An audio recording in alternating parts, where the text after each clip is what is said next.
नमस्ते। आज हम एक ऐसे पैराडॉक्स, एक ऐसे गहरे रहस्य की बात करने वाले हैं कि आखिर कैसे ज्ञान से भरी एक विद्वान आत्मा एक ऐसे खूंखार राक्षस का रूप ले सकती है जिससे कहते हैं देवता तक कांपते हैं। जरा सोचिए इस बारे में, अगर किसी विद्वान की आत्मा ही सबसे खतरनाक राक्षस बन जाए तो क्या होगा। एक ऐसी शक्ति जिसके पास ज्ञान की ताकत भी है और विनाश की क्रूरता भी। यही सवाल हमें सीधे ब्रह्म राक्षस की दुनिया में लेकर जाता है। तो चलिए सबसे पहले ये समझते हैं कि आखिर ये ब्रह्म राक्षस है क्या चीज और ऐसा क्या है इसमें जो इसे बाकी राक्षसों की भीड़ से बिल्कुल अलग और कहीं ज्यादा खतरनाक बनाता है। देखिए, शास्त्रों के हिसाब से ब्रह्म राक्षस कोई जन्म से राक्षस नहीं होता। नहीं, ये तो एक श्रापित प्रेत है। पर ये कोई मामूली प्रेत नहीं। ये एक ऐसी आत्मा है जिसके पास वेदों और पुराणों का जबरदस्त ज्ञान था। और सच कहूं तो यही ज्ञान इसे किसी भी दूसरी बुरी शक्ति से कई गुना ज्यादा खतरनाक बना देता है। और यहीं पर सारा खेल बदल जाता है। एक आम राक्षस वो अपनी शारीरिक ताकत, अपनी ब्रूट फोर्स पर निर्भर रहता है, लेकिन ब्रह्म राक्षस, उसकी असली शक्ति उसका ज्ञान है, उसका दिमाग, और यही वो चीज है जो उसे लगभग अजय बना देती है। तो सवाल ये उठता है कि आखिर कोई इस हालत तक पहुंचता कैसे है? कोई विद्वान एक राक्षस कैसे बन जाता है? चलिए इस दुखद ट्रांसफॉर्मेशन की कहानी को समझते हैं। ये एक सच में एक ट्रेजेडी है। सोचिए, जब कोई ज्ञानी ब्राह्मण या तपस्वी अपने ही ज्ञान का गलत इस्तेमाल करने लगता है, लोगों को गुमराह करता है और अपने अहंकार में कोई बहुत बड़ा पाप कर बैठता है, तो मरने के बाद उसकी आत्मा को मुक्ति नहीं मिल पाती।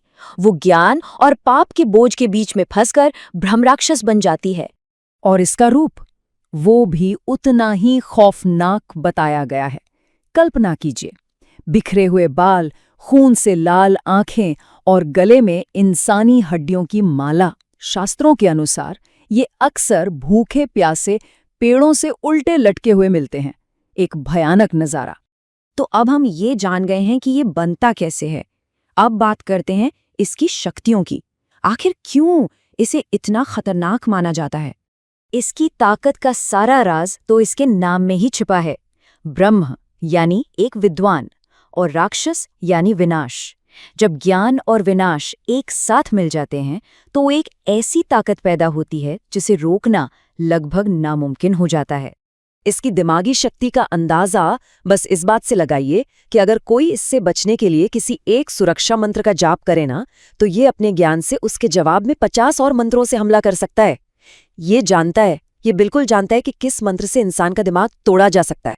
और बात सिर्फ मंत्रों तक ही सीमित नहीं है। ये सपनों को काबू कर सकता है, किसी का भी रूप धर सकता है, कभी एक साधु का तो कभी एक खूंखार दानव का। इतना ही नहीं, इसके पास अतीत और भविष्य देखने की और किसी का भी मन पढ़ लेने की भी शक्ति होती है। तो क्या होता है जब किसी इंसान का सामना इस शक्ति से हो जाए? चलिए अब इसके भयानक नतीजों पर बात करते हैं। ब्रह्म राक्षस ज्यादातर पीपल के पेड़ या फिर किसी ज्ञानी की पुरानी सुनसान जगह पर अपना ठिकाना बनाते हैं। वैसे तो ये आमतौर पर किसी को बेवजह परेशान नहीं करते, लेकिन अगर कोई इनके इलाके में छेड़छाड़ करे तो फिर ये उस इंसान के शरीर पर कब्जा कर लेते हैं। और एक बार शरीर पर कब्जा हो गया तो समझिए मौत की उल्टी गिनती शुरू हो गई। पहले महीने में इंसान को ऐसी बीमारियां घेर लेती हैं जिनका डॉक्टरों को कोई इलाज नहीं मिलता।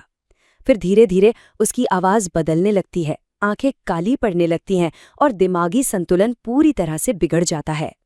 और ये सब कुछ बहुत तेजी से होता है। सिर्फ 4 महीनों के अंदर शरीर अंदर से खोखला हो जाता है और आखिर में मौत निश्चित है। इसकी ताकत इतनी ज्यादा होती है कि बड़े बड़े तांत्रिक भी इससे सीधा मुकाबला करने से घबराते हैं। लेकिन जब ये इतना अजेय, इतना पावरफुल लगता है, तो क्या इससे मुक्ति का कोई भी रास्ता है? क्या कोई उम्मीद की किरण है? तो क्या ब्रह्म राक्षस को हराया जा सकता है? सीधा मुकाबला करना तो लगभग नामुमकिन है, पर हाँ, इससे छुटकारा पाने का एक रास्ता जरूर है। इस पर कोई भी पारंपरिक तरीका काम नहीं करता, क्योंकि ये ज्ञान से लड़ता है। तो इसे हराने के लिए शारीरिक बल की नहीं, बल्कि सच्ची भक्ति, मजबूत साधना और एक सिद्ध गुरु के मार्गदर्शन की जरूरत पड़ती है। इसका एकमात्र समाधान हमें ब्रह्म पुराण में मिलता है। क्योंकि ये आत्मा अपने बुरे कर्मों की वजह से फंसी हुई है, इसे मुक्ति के लिए किसी और के अच्छे कर्मों का सहारा चाहिए। अगर कोई इंसान अपनी सच्ची भक्ति से कमाए हुए पुण्य का फल इसे दान कर दे, तो इस आत्मा को मोक्ष मिल सकता है। आखिर में ब्रह्म राक्षस की कहानी सिर्फ एक डरावनी कहानी नहीं है। नहीं, ये एक चेतावनी है। ये हमें सिखाती है कि अगर ज्ञान के साथ विनम्रता और सद्गुण न हो तो वही ज्ञान कितना खतरनाक हथियार बन सकता है और अहंकार का नतीजा कितना भयानक हो सकता है। और ये कहानी हमें एक बहुत गहरे सवाल के साथ छोड़ जाती है। अगर ज्ञान ही शक्ति है तो फिर सच्ची बुद्धिमानी का, असली विजडम का पैमाना क्या है? इस पर सोचिएगा जरूर।